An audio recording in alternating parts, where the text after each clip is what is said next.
very good evening. Much thanks for joining us here on The Big Story.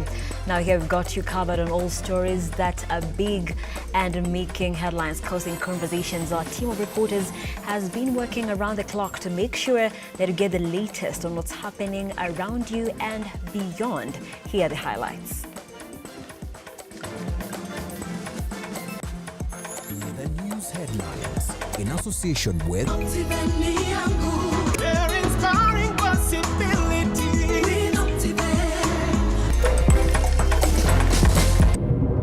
The Big Story.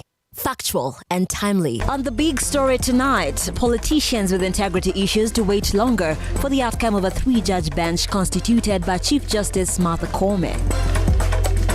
Huyo mzee tangu nipeleke nini sijamuona, akiniona anaweka roadblocks, tumwangalia hapo kwa ofisi. Murang'a Governor Mwangi wa Iria storms IEBC officers on a relentless search for Chairman Wafula Chebukati, raising suspicions on malice in the ongoing clearance of candidates. And Azimio la Umoja One Kenya presidential candidate Raila Odinga returns to Nairobi to consolidate votes ahead of the August polls. Get a chance to wake up as a tourist as you view Mount Kenya every day by buying a plot of land at Wema Gardens, Naru Moru. At only 400 meters off tarmac, this is the right place to build your dream home, cottages or holiday homes. You can also buy this property to give to your children as a special inheritance. Water and electricity are in the vicinity, while neighbors are already building their homes. These plots are specially ready for you with title deeds scheduled to be out in 6 months. Buy a 50 by 100 plot of land at Wema Gardens for only 399,000 Kenya shillings. You can also pay for your plot through our friendly 1-year installments plan.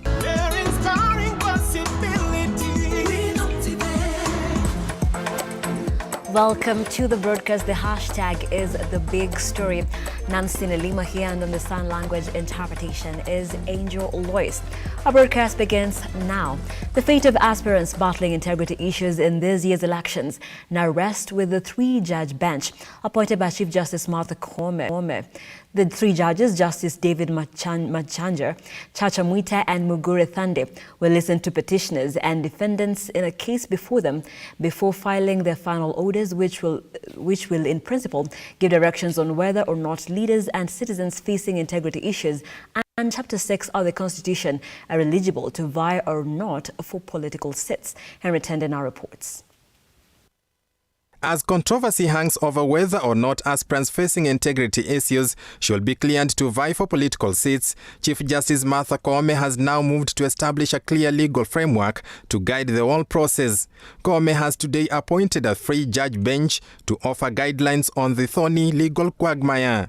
Justice David Majanja, who will preside over the bench, Justice Chacha Mwita and Mugure Thande will look into the provisions of Chapter 6 of the Constitution of Kenya and file orders on whether or not aspirants facing integrity issues should be cleared to vie for political seats while their cases are still being heard. Some of the aspirants facing integrity issues and whose names have been in the public discourse include Kenya Kwanza Alliance running mate Rigathi Gachagua, who's facing allegations of irregularly receiving over 2 billion shillings, Mike Mbuvi Songo, who was impeached over corruption allegations and who is now vying for Mombasa gubernatorial seat, Migori Governor Okoth Obado facing a probe into his involvement in the Sharon Otieno's death, Sirisia Member of Parliament John Waluche, Evans Kidero vying for Homa Bay governor's seat, Anne Waiguru, Babu Owino, Oscar Sudi, Ferdinand Waititu, among others. Already, IEBC has cleared John Waluche to defend his parliamentary seat. The commission accepting it has no legal grounds on which to deny the aspirants clearance before their cases are fully prosecuted. On 20th this month, Chief Justice, while speaking with a local radio station, said once impeached leaders should not be cleared until their case is heard and determined. As the electoral body continues with its constitutional mandate of clearing aspirants for various political seats, all eyes will be on the 3 judges, Justice David Majanja, Chacha Mwita and Mugure Thande, to prepare a legal framework and give a clear course of actions, a move that will exonerate or completely cripple political careers of various aspirants. Henry Tende, Look Up TV. Thank you, Tenda. And moving on, the rift between Murang'a County Governor Mwangi wa Iria and the Independent Electoral and Boundaries Commission has continued to deepen even further. This is after the IEBC excluded his name from the list of presidential aspirants who are meant to appear before the commission for clearance. Governor wa Iria has stormed the IEBC offices at the Anniversary Towers, seeking to have a sitting with Chebukati to explain what inspired the scrap of his name from the list. Thank you, Susie, with the details.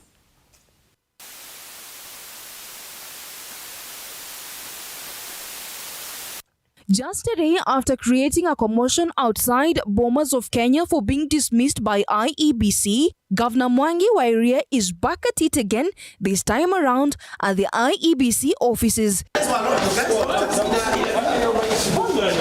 The presidential aspirant under the Usawa kwa Wote party made a dramatic entry at the Anniversary Towers in pursuit of a sitting with IEBC Chair Wafula Chebukati, whom he says has been dodging him for such a long time. Nasema mimi nimetafuta Chebukati forever. Kwanza tuende juu tumwangalie kama hapo because he's my returning officer na amekataa kuniona milele. Wairia has expressed dissatisfaction with his dismissal, saying it's politically instigated. This, he says, is because he submitted all the documents required before being cleared as a presidential candidate. He has also dismissed the voter signatory validation process on basis that the IEBC is not transparent. That is a principle set by people that if Wairia is a candidate, the balance will tilt. So that's why they are playing games with me, cat and mouse with me, because they know that the person who can tilt balance here, and that is democracy, is Governor Mwangi wa Iria. Independent candidates also joined Wairia's bandwagon. They have castigated the IEBC for not clearing them despite having all the documents needed and submitting them on time. They have called out the IEBC for favoritism, which they say is unconstitutional. It is obvious, flagrant lack of fairness. It is discrimination. With the voter validation process resuming on Thursday, Wairia has called on his opponents to join him in his quest to streamline the electoral agency. It is a tussle that has been taking different trajectories every single day. Now, Governor Mwangi wa Iria has vowed not to recede, promising to pursue his bid to the latter. Senge Susie, Look Up TV, Nairobi. And still on election matters, 6 counties are likely to experience electoral violence during the 2022 general elections. This is according to a report by the National Cohesion and Integration Commission, the NCIC, dubbed Conflict Hotspot Mapping 2022. And as Brian Moy reports, NCIC has named Nairobi, Nakuru, Kericho, Kisumu, Uasin Gishu and Mombasa as areas likely to experience electoral violence before, during or after the polls. With just 69 days to the general elections, the National Cohesion and Integration Commission has released a report that lists 6 counties as hotspots for violence before, during and after the general elections. NCIC conducted a hotspot mapping to get an understanding of the peace and security situation in the country to inform programming for the prevention of electoral violence ahead of the 2022 general elections. We are aware that it is not only important to take action against any form of possible violence, and to do so we need to forewarn our country and therefore forearm our country. And that has also been mentioned here before. One who has been forewarned is one who has been forearmed. And that's what we wanted to do with this report. Not that we wanted to show the vulnerabilities that there are. Of course, it's important to identify that. But the whole idea is then to see if that's what it is, what we need to do in order to mitigate the challenges that we have. Nairobi County was ranked first with a prevalence rate of 79%, followed by Nakuru at 75%, Kericho at 74%, and Kisumu at 74.26%. Uasin Gishu and Mombasa were placed 5th and 6th with 72% and 71% respectively. The report further listed 10 counties including Narok, Marsabit, Laikipia, Lamu, Baringo, Isiolo, Meru, Nandi, Samburu and Bomet as medium-risk areas likely to face electoral-related violence. This report comes 2 months after NCIC banned 23 words that are considered as hate speech or bordering incitement to violence. The words banned for use in English include fumigation, eliminate and kill. Words banned in Kiswahili include madoadoa, chungakura, mende, watu wa kurusha mawe, watajua hawajui, wabara waende kwao, among others. The report points out an ongoing emergence and re-emergence of organized criminal gangs, especially juvenile groups, gangs, goons and militia as factors that could escalate violence. Every county that is above 70% is high risk. They are metropolitan counties, but more importantly, if you look at the pattern, where are they, apart from Mombasa, most of them, and Nairobi, where are most of the counties? Chief Justice Martha Koome has since appointed 119 special magistrates to hear and determine election-related offences. In a Gazette notice published on March 11th, Koome said the appointments took effect from January 19th, 2022. The appointments were made in all counties. As the country gears itself towards the general elections, relevant authorities are keen to ensure that the process is free, fair and peaceful. Brian Amuai, Look Up TV, Nairobi. Thank you, Brian Amoy. And we here at Look Up TV continue to preach peace because elections come and go, but Kenya will still remain. And moving on, Azimio One Kenya Alliance flag bearer Raila Odinga on Tuesday embarked on a campaign jamboree in Nairobi County. Odinga has urged his supporters to elect him on the coming general election. During the campaign trail in his backyard, the Azimio flag bearer has introduced his running mate Martha Karua to his supporters, urging them to support their presidential ambitions. Shadrach Kariri with that report.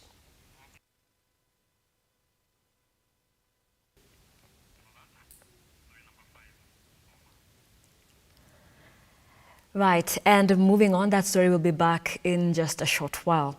Residents of Tuyo Bay village in Kilobon ward in Nandi County are now living in fear after an arson attack in a family of Sylvester Biwott, which has seen them lose property, including a car and a store.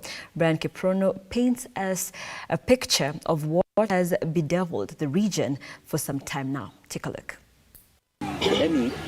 Nandi County is now in the limelight for being among the counties experiencing insecurity issues, which has given the residents sleepless nights. The latest insecurity report has seen the family of Sylvester Biwott lost their personal car and a store. The incident occurred in Tuyo Bay village, Kilobon ward, after a group of a non-gang raided their premises at night. The family is since agitated since there's no action taken by the authorities despite their efforts to reach them after the incidences. Mimi ni mama. Vile niliona tu hivyo, mzee ndio huyo, nikaanza kupiga nduru kwa sauti kubwa. Mzee akatoka bila nguo.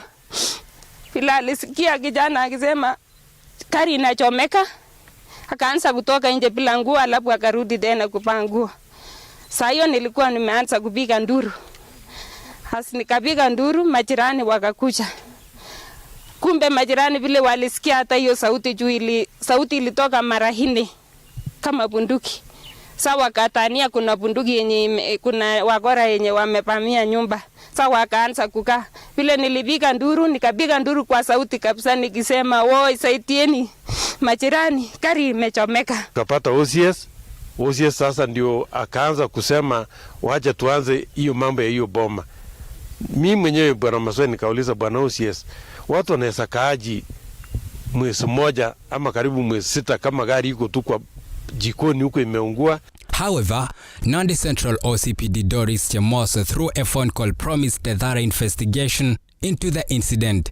Human rights activist Kimutai Kirui has condemned the heinous act and called on the police to protect the family against any impending attack. Calling upon the county commander Mr. Chami, huyo OCPD ambaye anasimamia upande huu is unfit to hold office. OCS ambaye anasimamia upande huu should be at home now. This is a direct threat to life ambaye it should be taken seriously. Si kitu ya kuchukulia kwa kama msaha. It has happened more than once. Gari na hapa. What next? Lazima kuna maisha inatafutwa. And we believe there is an organized gang.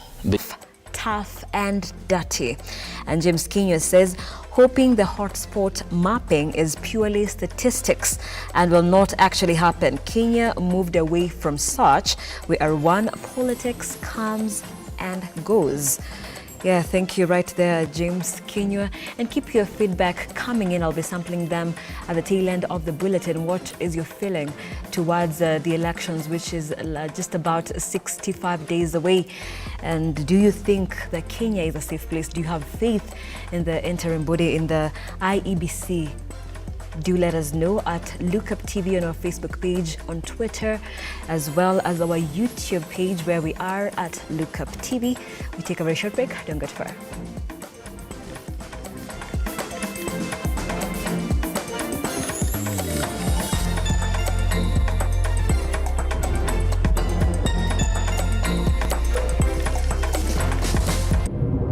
The Big Story.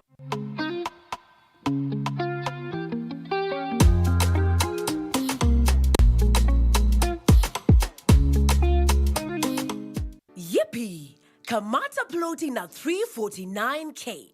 Oh yes, for only 349,000 Kenyan shillings, you become a plot owner at the Great Oasis Gardens, NANYUKI. The Great Oasis Gardens, NANYUKI is located along the Nanyuki-Rumuruti Road, only 11 minutes from the Cedar Mall and right opposite Mount Kenya Wildlife Estate. This is the best place to establish the getaway home that you have always dreamt about. For every 349,000 that you deposit or pay as installment towards any of Optiven's plot of land, you get 10k cash back instantly. Jaza basi twende NANYUKI. Bigger is indeed better.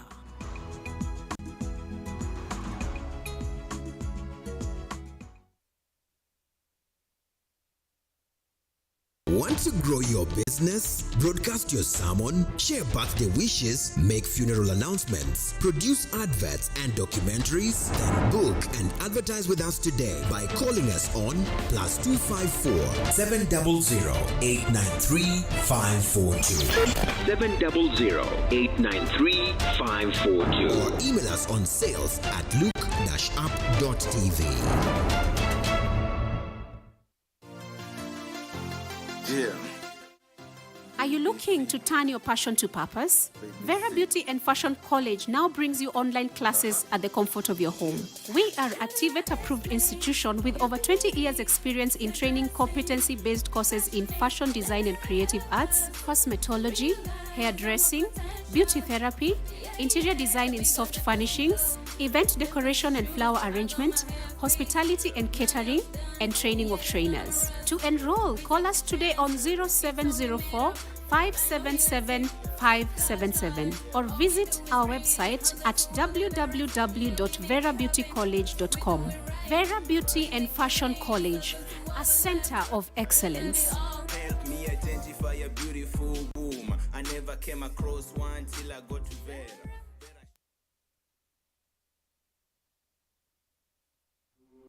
Welcome to Lookup Guest House, Retreat and Prayer Center. When you first come in, we will be happy to receive you at our reception, then proceed to our cozy and well-equipped accommodation facilities. We aim to provide our guests with a unique, comfortable, and worthwhile experience. Here at Lookup Guest House, we provide our guests with a continuous supply of room amenities.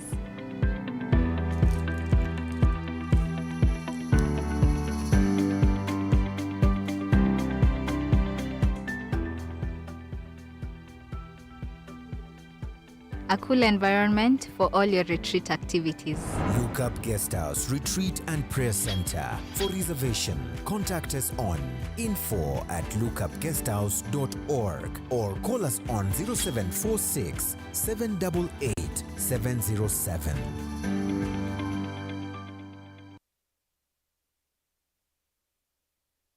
Like, follow, subscribe, click the notification button.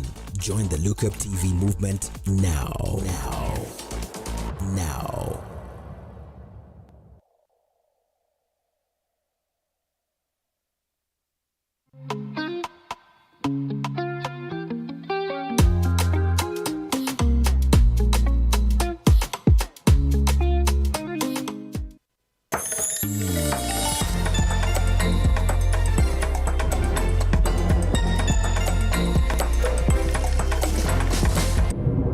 The Big Story.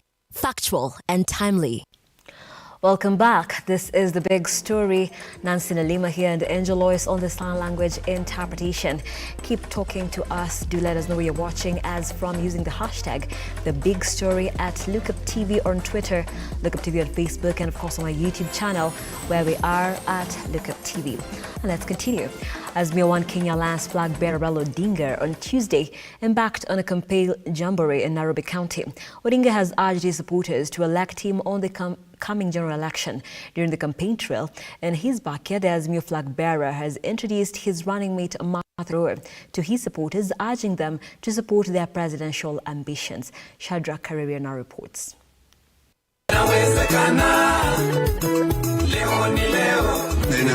The Azimio One Kenya leader Raila Odinga returned his vote and campaigns in Nairobi County. This time accompanied by his running mate Martha Karua. Mumefurahi kuona baba na mama. Bringing businesses to a standstill during his stepovers at Lenana School, Dagoretti South, Dagoretti Corner, Nairobi West and Kenyatta Market before capping it with a late evening rally of Kamukunji grounds in Nairobi County. Odinga popularized his running mate Karua to the residents of Nairobi, asking them to support the Azimio coalition in its August general elections as he went on a charm offensive against Deputy President William Ruto. Munajua baba miaka yote amepigania haki za Mkenya. Sasa nimemjoin, niko nyuma yake na tutafanya juu chini kuona haki zenu mmepata. Tunamenyana na yule ananinyang'ao, unajua? Mwizi ni nani? Mwizi ni nani? Nataka kupeleka yeye nyumbani. Chaende Sugoi. Mungu tayari kumpeleka yeye Sugoi. Sasa sisi tuko tayari. The Azimio One Kenya politicians campaigned for Odinga in the region perceived to be his backyard. Kule Western tumeongea na Waluya wote wako na baba. Watu wa Sausi mko na baba. Tumeona upendo ni mkubwa sana. Nimeona kura ya baba hapa iko sawa. Na nimeona saa tayari baba ni rais wa 5. Naona sasa tuhakikishe ya kwamba tarehe 9 mwezi wa 8 sisi tunatafuta kura mingi sana. Shadrach Kareria, Look Up TV. Thank you, Kareria. Now, the Independent Electoral and Boundaries Commission, IEBC, has cleared Sirisia Member of Parliament John Waluke to vie for the Sirisia parliamentary seat. Waluke joins the rest of the candidates who got the nod from the commission to start campaigning. And as Brian Moore reports, the exercise has, however, experienced technical hitches that saw Garissa MP Aden Duale wait for hours to be cleared.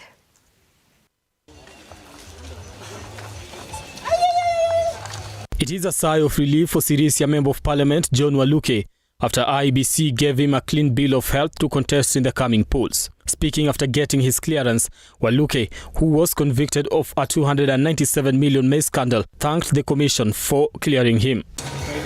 Honoring IEBC's word for having cleared me, and I'm going to bind by the law, by the rules of IEBC to protect my code of conduct.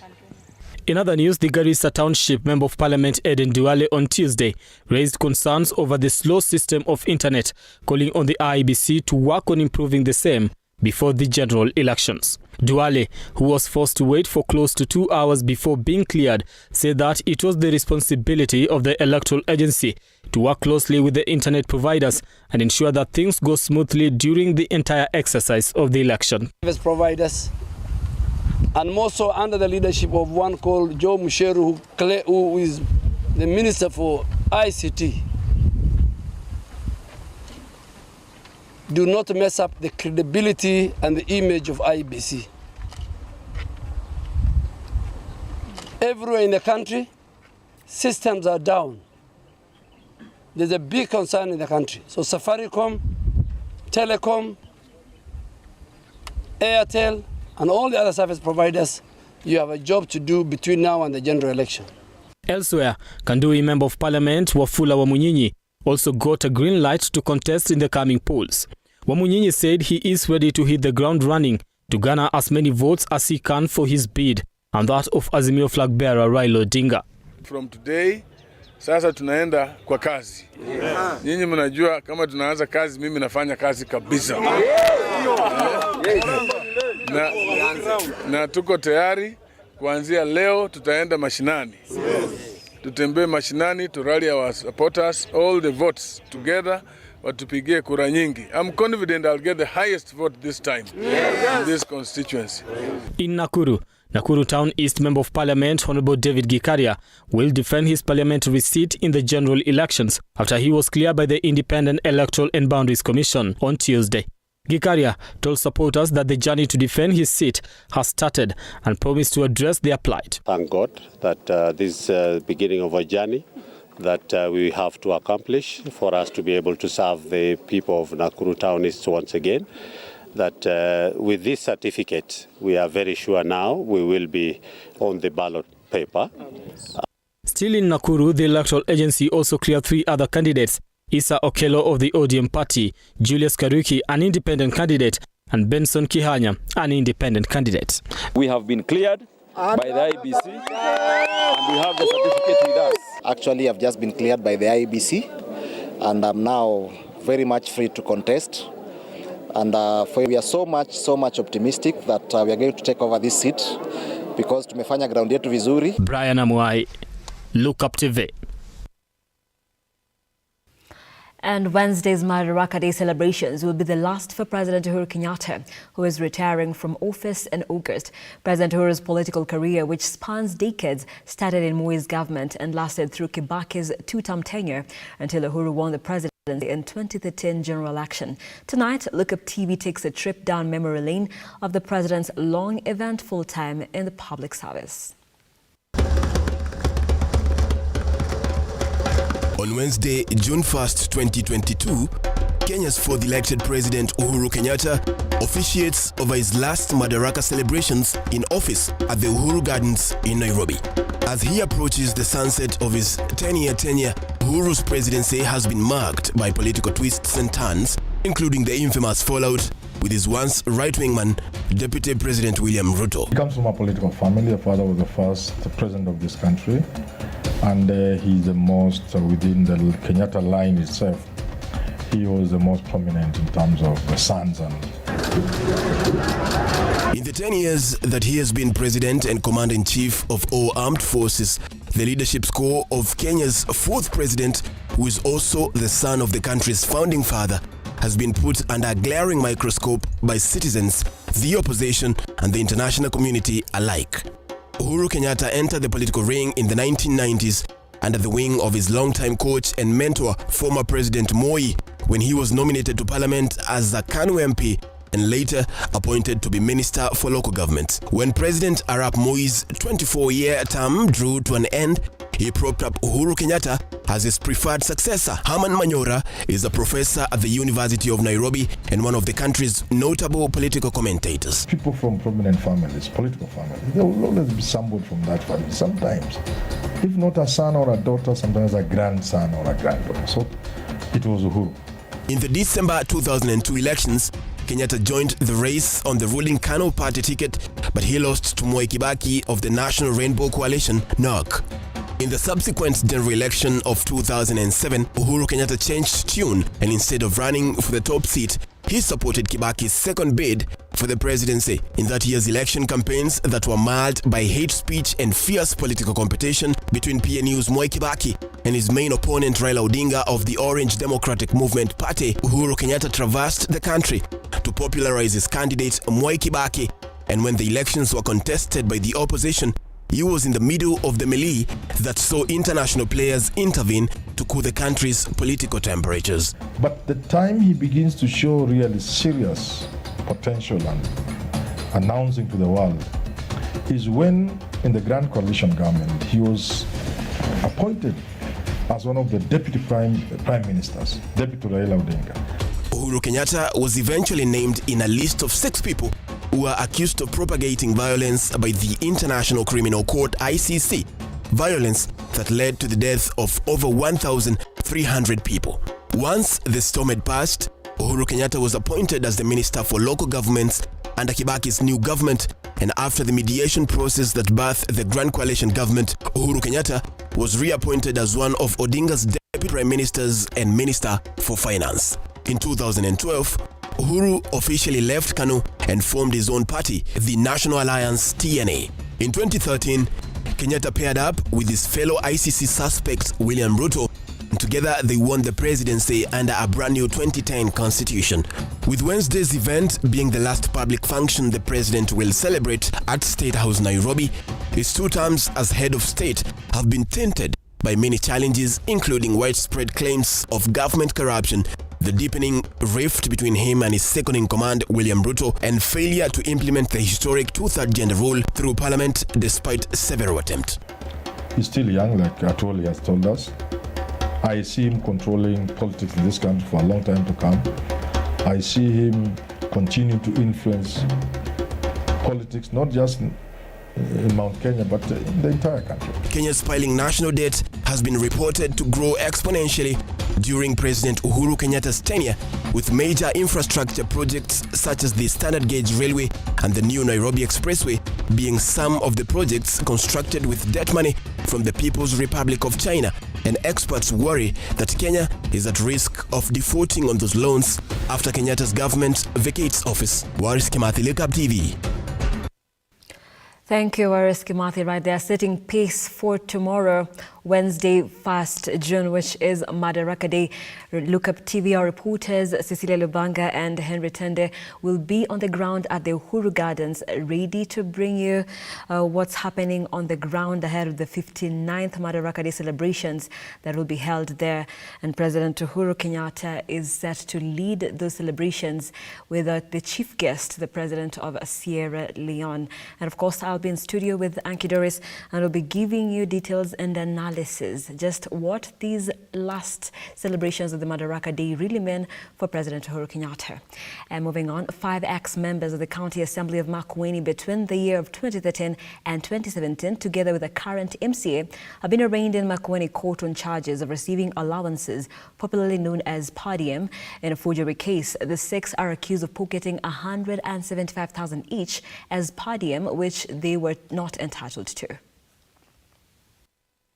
6 Makueni MCAs who were arrested by the Ethics and Anti-Corruption Commission on Tuesday appeared before the Makueni Anti-Corruption Court under graft charges of claiming and subsequently receiving 175,018 Kenyan shillings in full per diem. According to EACC, the private Dubai trip, which was fully sponsored by the then Member of Parliament, Honorable Dr. Patrick Musimba, was undertaken from the 14th of April 2014 and the 21st of April that same year. Upon return, the MCAs fraudulently claimed and received 175,018 Kenyan shillings each as per diem, which they were not entitled to. The Anti-Corruption Agency identified the suspects as Bernard Musau, former MCA Makindu Ward, Cosmos Mutunga, former MCA Emali Ward, John Muli, former MCA Ngumo Ward, Bernard Wambua, former MCA Kikumbulyu South Ward, Bentley Madhuku, former MCA Kikumbulyu North Ward, and Timothy Maneno, who's a current MCA for Nguma Sumba Ward. The 6 will be charged alongside the then clerk of the County Assembly, Edward Libendi, who facilitated the illegal payment. The judge who presided over the case, James Moniki, accepted the accused lawyer's plea to release them on a cash bail of 150,000 Kenyan shillings each, or on a bond of 300,000 Kenyan shillings each. The case will be mentioned on the 14th of June, while the hearing will commence on the 27th of June this year. Shalin Mwende for Look Up TV. And moving on, Kenya joined in the commitment of World Health Organization's member states to address the tobacco epidemic in order to protect citizens from the devastating health, social, economic and environmental effects of tobacco production. According to WHO, tobacco kills 8 million people annually, including more than 890,000 patients who die from exposure to tobacco smoke. Here's Cecilia Lubanga on the commemoration of sensitization campaign on the dangers of tobacco. Health Principal Secretary Susan Mochache has earlier on led celebrations to commemorate World No Tobacco Day at the University of Nairobi. All protocols observed. Good. The theme was to educate the public on the harmful nature of smoking tobacco to the environment. According to the research by World Health Organization, more than 8,000 Kenyans succumb to tobacco-related diseases, while more than 200,000 children and more than 2 million adults continue to use tobacco each day. According to World Health Organization, the harmful effect of tobacco industry on the environment is adding pressure to the planet's already scarce resources and fragile ecosystems. With the theme Tobacco, a Threat to the Environment, the forum saw stakeholders saddle up to heighten awareness on the impact of tobacco on one's health and environment. Speaking during the event, Tobacco Control Board Chairperson Nancy Gachoka applauded the efforts by the board in the fight against tobacco consumption in the country. For 7 years, we could not bring forth the regulations, the tobacco control regulations, which is an instrument document in our work. But it took us 7 years due to a commercial interest and interference. Mandated with the responsibility of raising awareness on the hazards of tobacco, Gachoki condemned efforts by business practitioners to lure potential consumers through newly emerging tobacco products such as vapes, nicotine pouches and snus, shisha among others. The lies that have continually come that there is harm reduction, Madam PS. This is the kind of lies that will decimate the members of our communities, our children and youth. Principal Secretary Ministry of Health Susan Mochache lauded the need to regulate on tobacco products, saying they are highly engineered products that are addictive. The government of Kenya, as you have heard through the many testimonies here and the journey that we have made, is undoubtedly committed to the fight against tobacco epidemic and the high rate consumption of nicotine products in our country. Speaking at the Nairobi event, the Principal Secretary advocated for the protection of future generation that currently makes up the largest percentage of tobacco consumers. The prevalence of tobacco use among the youth in Kenya is at 36% compared to the 11% users amongst the adult population in Kenya in 2015. Tobacco use is noted as the most common risk factor for non-communicable diseases. It is considered to heighten the risk factor of one contracting other respiratory diseases as well as cause infertility. As the country commemorates World No Tobacco Day, the Ministry of Health, in partnership with various stakeholders, has continued in the fight against harmful effects of tobacco, both to the human health and the environment. Although tobacco has been debated for the longest time as a cash crop that contributes to the growth of the economy, it has emerged that for every product that is used that is made of tobacco, it wastes more than 3 times the amount of resources key to humankind. Therefore, the Ministry of Health has called for joint efforts in the fight against tobacco epidemic. Cecilia Lubanga, Look Up TV. Thank you, Lubanga, for that commemoration right there. And leaders in Kajiado County have eulogized Stella Memusi, wife of Kajiado Central MP Elijah Memusi. The late Stella died in a grisly road accident last night along Namanga Road. Let's take a look at these and other stories in our news roundup. Leaders and residents of Kajiado County have come together to condole with the family of Kajiado Central MP Elijah Memusi after the death of his wife, the late Stella Memusi. The late Stella Memusi died in a grisly accident along Namanga Road. And in Nakuru County, Governor Lee Kinyanjui has revoked 80 fishing licenses that had been issued following the outcry that the process had locked out targeted groups.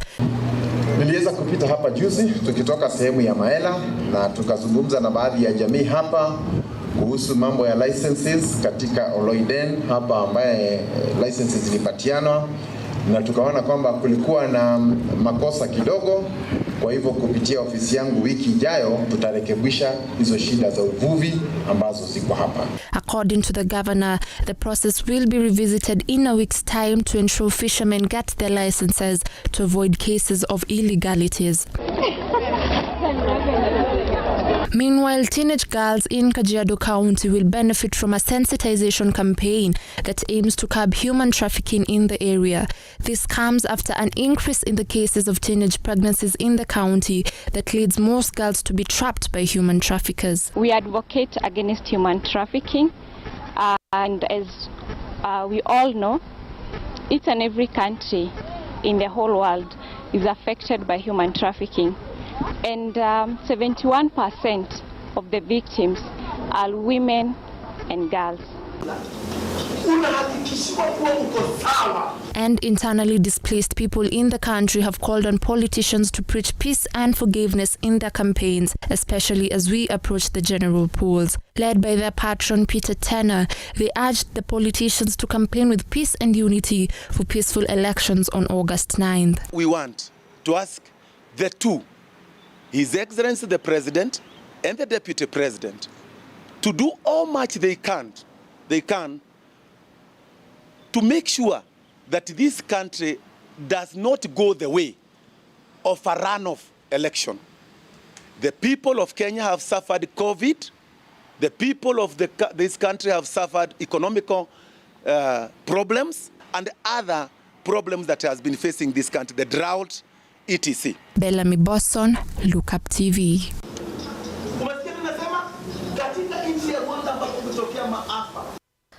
And now let's talk business. A day after the Central Bank of Kenya monetary policy unexpectedly raised the central bank benchmark lending rate by 50 basis points to 7.5% after sticking to 7% for more than a year. Central Bank of Kenya Governor Dr. Patrick Njoroge says this was a necessary step in combating inflation as Kenyans now stare at more expensive loans as they look to recover from the effects of the COVID-19 pandemic. CBK says they expect demand for the loans to be affected, a worthwhile effect in combating a crisis occasioned by the Russia and Ukraine war. Simba Elijah Kiage with the details. The Central Bank of Kenya is now calling its latest move to raise the benchmark lending rate to 7.5% from what has been a well-calculated and intended 7% for more than a year, a necessary move to curb the rising inflation in the country. As Kenyans now stare at expensive loans, CBK indicates rising interest rates is not just a local spectacle. If we allow the inflation to just get into the economy, right? Then, in some sense, it would be significant. It would be damaging significantly, right? So my point here is that we don't want to go there.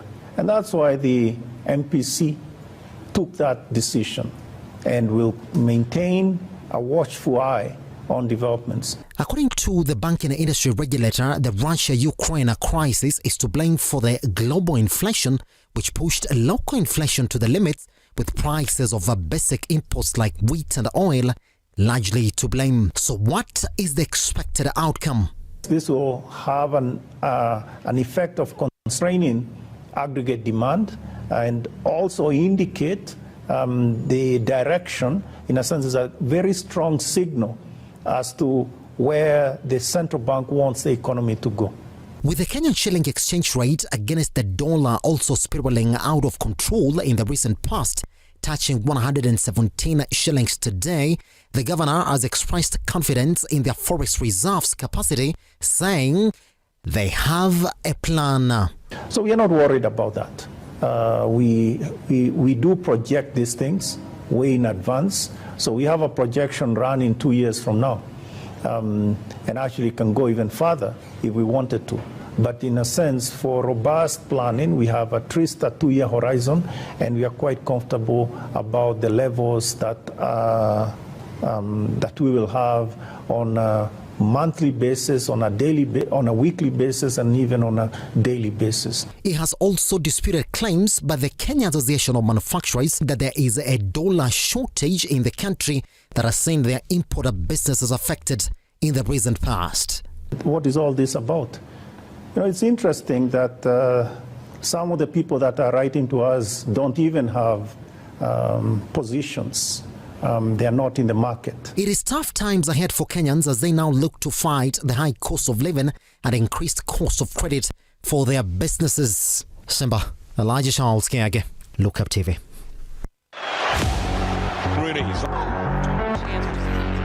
Fights through the streets of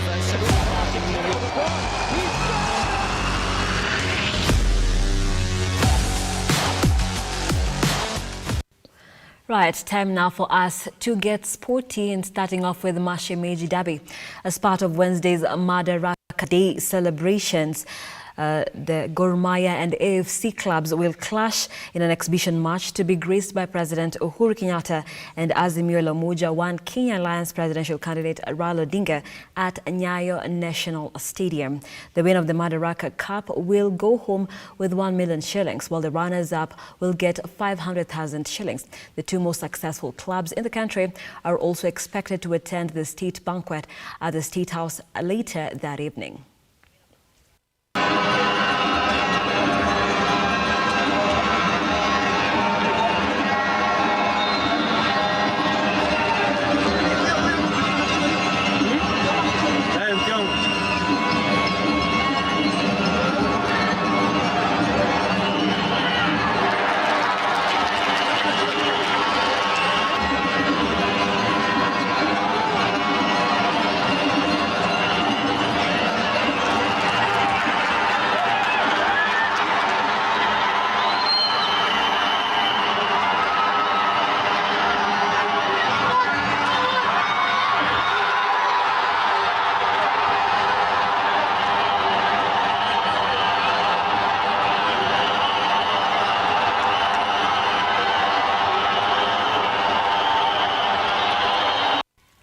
And the Kenya Pipeline team settled for bronze. The volleyball team today secured bronze in the Women's Africa Club Championship after a nail-biting 3-2 win and over homeside Carthage in Kelibia, Tunisia. Pipeline had Monday lost